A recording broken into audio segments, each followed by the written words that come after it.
Dan wihara ini sebagai salah satu objek wisata yang ada di Sulawesi Utara, khususnya di Kota Tomohon. Oh, jadi ini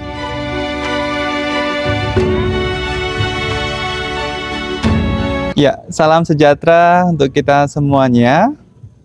Namo Buddhaya. Sahabat terkasih, hari ini kita ada di biara di Kota Tomohon, di mana biara ini punya keindahan yang sangat cantik, yang sangat indah. Kenapa? Karena biara ini selain tertata rapi, juga menghadap sebuah gunung yang sangat sejuk dan damai kalau dipandang, yaitu Gunung Lokon ya. Nah, di kesempatan hari ini, Budi Story berjumpa dengan suhu yang memang membidangi atau tinggal di Wihara Tomohon. Beliau adalah salah satu pembina atau yang mengurus umat Buddha di Kota Tomohon, Manado, yaitu dengan Suhu Badra Prawira Stawira. Selamat sore, Suhu. Sore, Namo Buddhaya, Bante. Namo Buddhaya, Suhu. Terima kasih, Suhu, sudah diperkenankan nih untuk mampir ke biara ini. Nah, teman-teman semuanya di Budi Story, kita akan mengetahui apa sih yang spesial di biara ini ya. Su, izin kami bertanya-tanya, Su ya. Su, kalau boleh tahu ini wihara namanya wihara apa, Su ya? Ya, terima kasih, Bante. Wihara ini dengan nama Wihara Budayana Tomohon. Budayana Tomohon. Karena kebetulan wihara ini berada di Kota Tomohon. Dan wihara ini sebagai salah satu objek wisata yang ada di Sulawesi Utara, khususnya di Kota Tomohon. Oh, jadi ini memang wihara salah satu objek wisata di Kota Tomohon. Mungkin ini jadi ikon juga, Su ya, untuk di Kota Tomohon ini atau di Manado ini khususnya. Benar sekali. Dulu, mungkin sekarang juga ya, kalau diperhatikan di bandara, masuk bandara itu ada satu ikon pagoda. Selamat datang di Sulawesi Utara. Ya. Itu ada satu ikon pagoda. Pagoda itu diambil dari wihara ini. Diambil dari wihara. Ya, foto pagoda itu diambil dari wihara ini.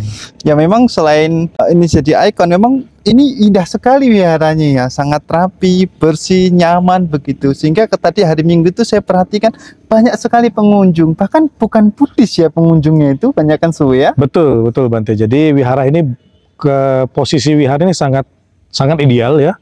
Karena di depan wihara bisa kita lihat nanti itu ada Gunung Lokon. Ya. Di belakangnya wihara ini ada namanya Gunung Mahawu.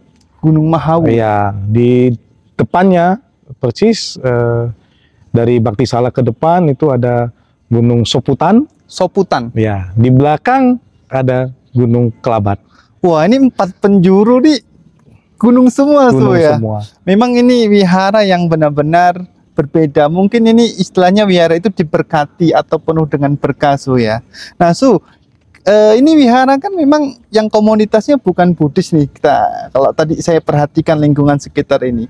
Nah, ini ceritanya bagaimana sih kok bisa mendirikan wihara di tempat yang indah seperti ini, Su? Jika diizinkan boleh bercerita. Iya. Kalau sejarah yang saya pahami dan saya ketahui bahwa wihara ini berdiri sejak tahun lebih kurang 1982.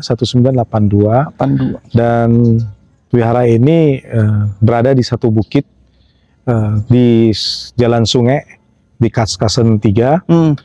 Kemudian wihara ini memang dulu pertama sekali, kalau saya tidak salah, itu pertama sekali dibawa Sukong dari Manado ke sini untuk melihat tempat, dan Sukong mengiyakan, Sukong Asinjana kita ya, mengiyakan bahwa ini tempat ini cocok untuk wihara. Jadi akhirnya dibangun wihara dengan nama Wihara Budayana. Sukong Asinjana kita yang pelopor agama Buddha. Benar sekali, pelopor agama Buddha di kebangkitan agama Buddha, gitu. karena Sukong, kita panggilnya Sukong biasanya ya. Bante Asinjana kita itu dari Sabang sampai Merauke. Dan beliau juga datang ke sini mengunjungi negeri Niur Melambai. Negeri Niur Melambai. Niur Melambai. Wow, indah sekali. Sulut itu dijuluki sebagai negeri Niur Melambai. Ya, Su, kalau tadi didirikan oleh salah satu tokoh besar ya di Indonesia, khususnya kebangkitan umat Buddha atau kebangkitan agama Buddha gitu, yaitu Bante Asinjana kita. Memang mungkin tempat ini diidealkan atau dikondisikan agar orang-orang tuh nyaman, Su ya. Dan saya perhatikan juga di sini selain ada stupa, juga ada bentuk wihara. Ini di belakang kita adalah wihara ya tuh. Ini wihara berbentuk mungkin berbeda nih, jarang sekali wihara berbentuk seperti ini, berbentuk oktagonal ya, atau segi delapan ya. Ini ada maknanya nggak Su? Kenapa dibentuk oktagonal seperti ini? Ya, di timur khususnya ya. Iya Su. Wihara-wihara yang punya desain seperti wihara di Manado, di Tomohon ini, yang oktagonal ini ada di Wihara Budayana Tomohon, di Wihara Arya Dharma Jayapura, di Wihara Merauke Arya Dharma Jaya. Arya Dharma Jaya, Merauke, Merauke. Ya? Kota Merauke. Di Maupalama itu. Jadi mungkin desain ini melihat dari sudut pandang bahwa ada 8 penjuru yang memang menjadikan satu kesatuan, menjadi pusat pemutaran roda Dharma, sehingga dibuatlah 8 penjuru ini. 8 penjuru sebagai bentuk filosofi dari pemutaran roda Dharma. Ya, Hasta Arya Maga ya Su. Dan memang ternyata tidak hanya di sini Su ya. Ada tadi di kota mana? Jayapura. Jayapura, ya? Wihara Arya Dharma dan Wihara Arya Dharma Jaya Merauke. Merauke. Ya. Arya Dharma Jaya Merauke. Ya teman-teman, ternyata bentuk wihara oktagonal ini tidak hanya di kota Tomohon saja, tetapi juga ada di kota Arya Dharma atau di kota Jayapura, Wihara Arya Dharma, dan di kota Merauke ternyata. Dan memang selain wihara yang bentuk oktagonal gini, kita lihat juga tadi ke belakang, nanti kita bisa lihat ke belakang bahwa di belakang itu ternyata ada pagoda ya. Iya, ada yang pagoda. Tadi jadi ikon di bandara, atau memang ini memang satu-satunya di Sulawesi Utara, bahkan di Pulau Sulawesi, pagoda satu-satunya ada di sini dengan 9 tingkat. Dengan 9 tingkat. Ya. Di Papua ada di Sorong. Ya, betul. Itu dengan 7 tingkat, Sapta. Nah, dan di Biak nanti ada Panca, ada 5 tingkat. Oh, jadi 5, 7 di sini 9. Ya. Oh, ini 5, 7, 9. Ini angka yang bagus loh. Angka 5, angka 7 dan 9. Angka 9. Dan juga memang pagoda ini cukup tinggi ya. Itu kalau kita naik itu kita bisa lihat view lingkungan wihara ya, terutama ada Gunung Lokon dan sekitarnya itu. Dan juga di sini selain ada pagoda teman-teman semuanya, jika Anda berkunjung kemari, teman-teman juga dapat melihat bahwa banyak sekali pratima-pratima atau arca-arca dari guru-guru para arahatsu ya. Ini ada berapa kira-kira nih Su ini? Iya. Satu-satunya wihara yang punya 18 arahat. 18 arahat. Di timur itu ada di kota Tomohon ini. Ada di kota Tomohon. Dan posisinya itu membelakangi Gunung Lokon. Membelakangi Gunung Lokon. Ya. Jadi kalau kita lihat arahatnya, 18 arahat ini, kita akan lihat backgroundnya Gunung Lokon. Backgroundnya Gunung Lokon. Berarti para arahat ini istilahnya itu memberkati setiap orang yang ada di bawah kaki Gunung Lokon ya. Memang ini tempat yang subur, tempat yang indah, tempat yang nyaman. Jadi teman-teman, jika Anda datang ke kota Manado, Anda juga harus datang ke kota Tomohon. Di kota bunga ini ada satu biara dengan ciri khasnya adalah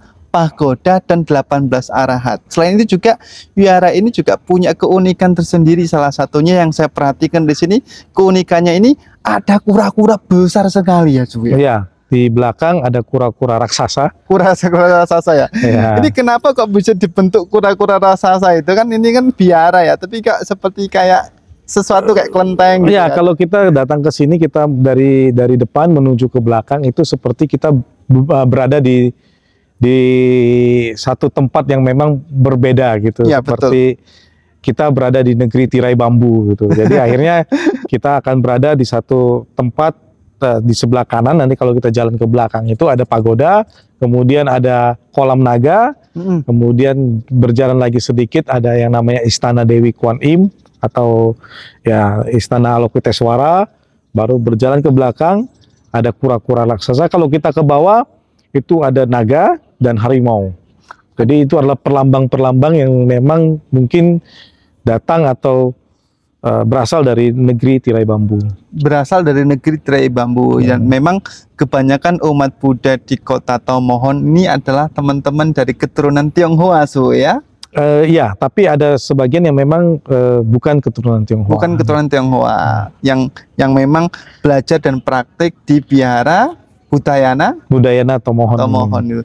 Ini aktivitas keseharian di biara ini atau aktivitas dalam praktik puja atau latihannya itu setiap hari apa saja Su di sini? Karena teman-teman di sini dari Tomohon umat kita cuma ada 2-3 kakak, 2 sampai 3 kakak ya, kalau saya kurang ini. Semua umat itu berasal dari luar kota. Jadi dari kota Manado, dari Amurang, dari Bitung dan sebagainya. Jadi mereka itu menempuh waktu itu sekitar 1 sampai 2 jam. 1 sampai 2 jam sampai di sini, dan mereka melakukan puja atau sering disebut dengan kebaktian itu hari Minggu itu di jam 11. Hari Minggu di jam 11. Nah. Memang itu satu perjuangan juga ya bagi umat-umat yang datang ke biara ini. Tapi karena mereka penuh dengan keyakinan Su ya. Mereka datang ke wihara ini 1 sampai 2 jam loh. Ini jarak tempuh yang kalau mungkin di Jakarta itu deket ya. Kalau di sini tuh jauh sih. Ya, di Sulawesi di timur itu kalau udah bilang 1 jam ke atas itu ya lumayan jauh. Di atas jauh. 50 km jauhnya itu. Lalu kalau kita perhatikan Su nih, selain memang umatnya jauh-jauh lalu juga ada banyak kegiatan-kegiatannya. Saya lihat dari foto-foto itu ada banyak beberapa kegiatan. Ya, ada beberapa program tahunan di sini dan kita sudah mulai menjalankan, termasuk kemarin retret selama 4 hari. Nanti juga mungkin ada program Pabaja tahun depan juga Su ya di sini karena kondisi dan lokasi tempat ini sangat memungkinkan untuk berlatih. Ya, jadi nanti mungkin ada program Ulambana.